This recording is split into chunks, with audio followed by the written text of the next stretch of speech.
You ask Tiger to solve. This deals with linear equations with one unknown. The final result is x equals 79/12. Let's solve it step by step.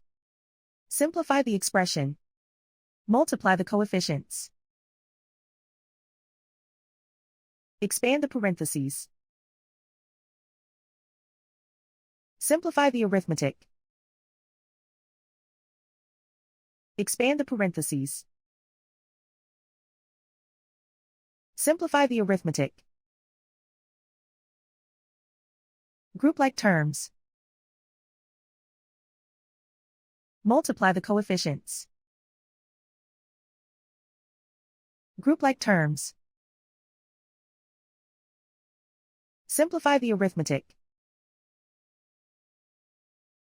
Group all constants on the right side of the equation. Subtract 81 from both sides. Simplify the arithmetic.